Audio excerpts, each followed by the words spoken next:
Hello everyone and welcome back to my channel. If you're planning to move to Croatia or you have already made the move, one of the biggest challenge is understanding the various forms that you will need to fill out. Through this lesson, we will go through most common form requirements. So next time when you need to fill out the form, you will do it with confidence. So today's lesson is Ispuni Obrazac. Fill out the form. So let's get started. Ime.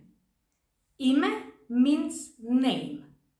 If government official is helping you to fill out the form, he will ask you kako se zovete.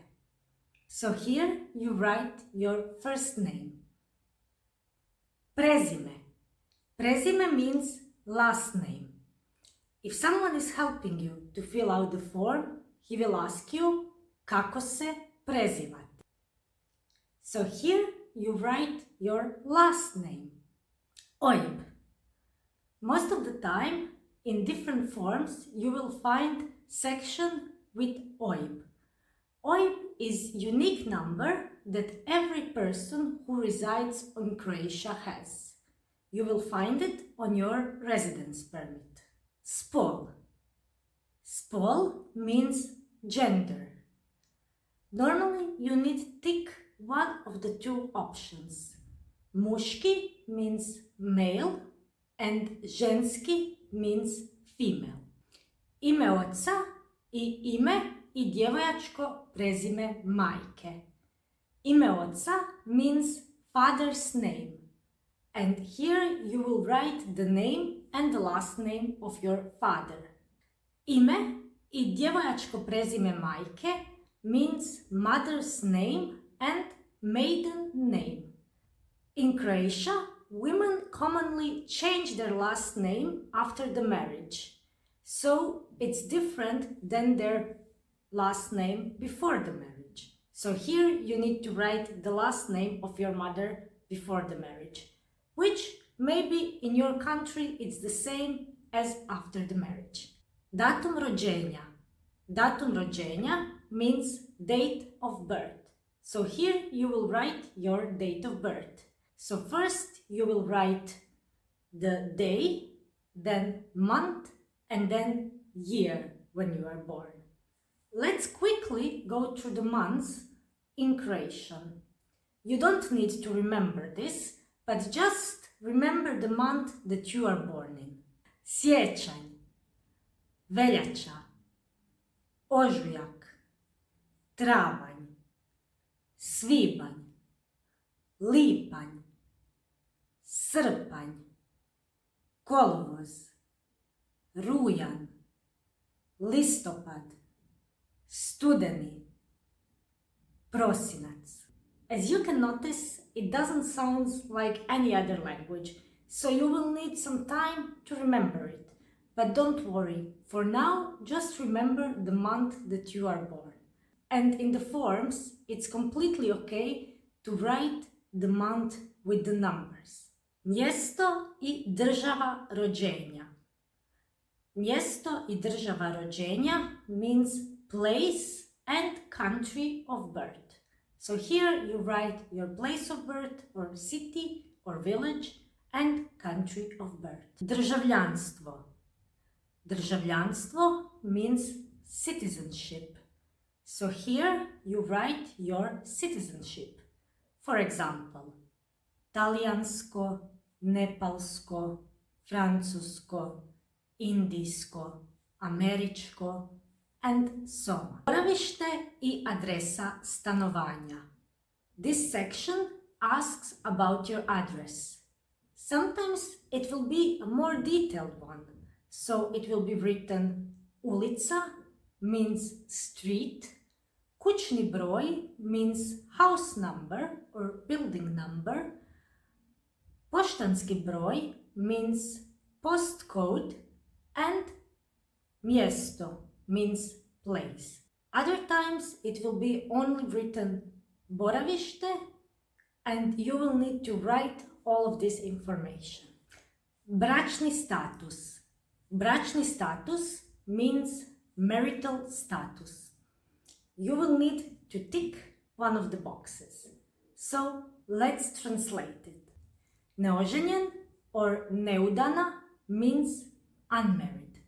Oženjen and udana means married as a heterosexual couple. Formalno životno partnerstvo means registered partnership, and that one it's for homosexual couples. Izvanbračna zajednica means that you are heterosexual couple and you are living together longer than 3 years or less than 3 years if you have a child. Neformalno životno partnerstvo means that you are homosexual couple and you are living together longer than 3 years. Razveden or razvedena means divorced. Udovac or udovica means that you are widow. So your husband or your wife died. So you need to tick one of these boxes. Broj djece. Broj djece means number of children. So here you will write the number of children you have. Zvanje i zanimanje. Zvanje means qualification or educational status, while zanimanje means occupation or job that you are currently doing. In everyday conversation, people often use word zanimanje for both, so the only distinction you will find it's normally at the formal documents. So here, for zvanje, you will write the school that you finished or university. So what is your title that you got with your education? And for zanimanje, you will write what you are currently doing. What is your current job title? Broj mobitela i email adresa. Finally, for contact information, you will need to write broj mobitela or your phone number and email adresa or your email. So, once it's translated and explained, it's not so hard anymore, right? Of course, there are also other questions in the different forms, and not all of them are so easy to explain. But this, understanding the basics, will give you confidence once when you fill out your first form. So, let's practice. We will hear 2 texts, and your task will be to listen and fill out the form for these people. Remember, you don't need to understand everything what I'm saying. What you need to do is to understand most important information, one that you need to fill out this form. So, let's start. You will hear each text twice, and after I will show fill out form and the full text on the screen. Good luck!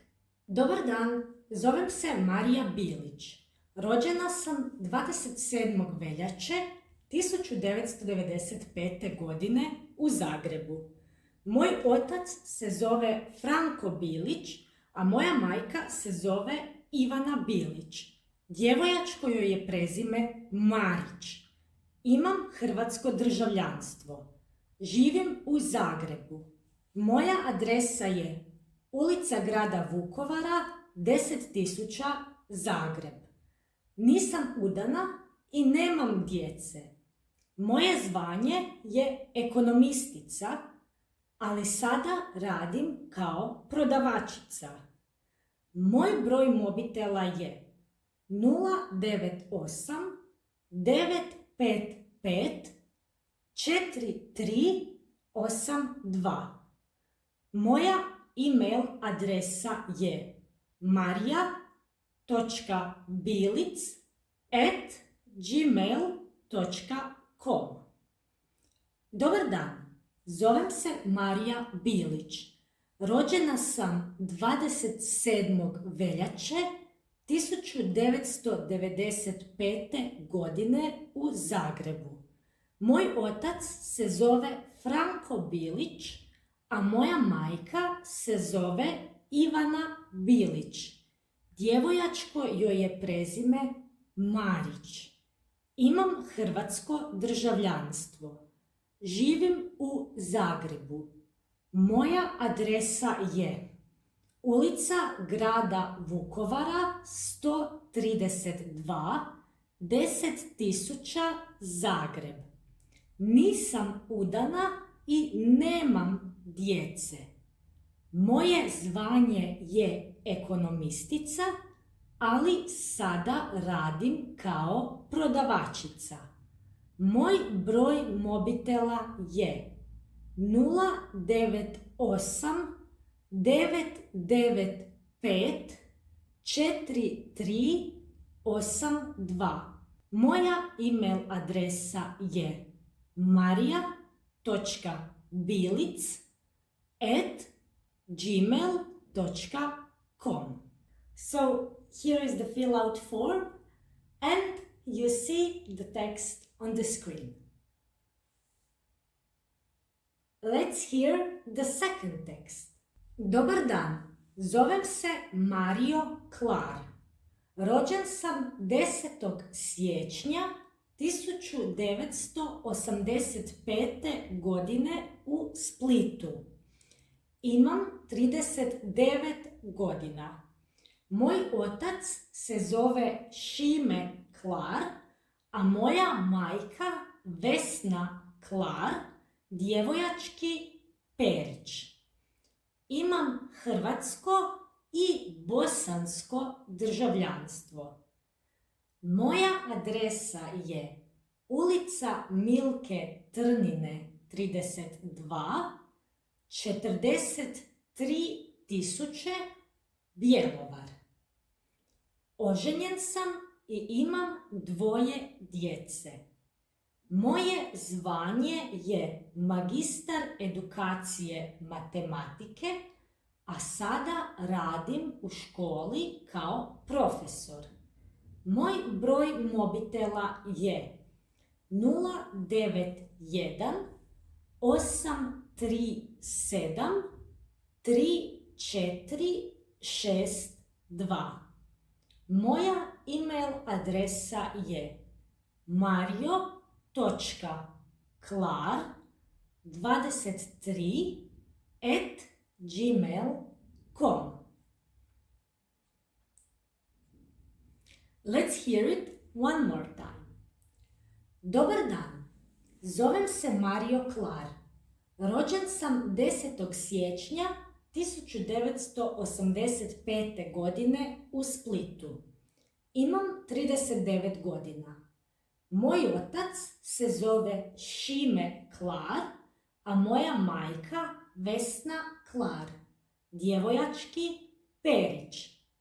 Imam hrvatsko i bosansko državljanstvo. Moja adresa je ulica Milke Trnine 32, 43.000 Bjelovar. Oženjen sam i imam 2 djece. Moje zvanje je magistar edukacije matematike, a sada radim u školi kao profesor. Moj broj mobitela je 091 837 3462. Moja email adresa je mario.klar23@gmail.com. So now you will see solutions and the full text.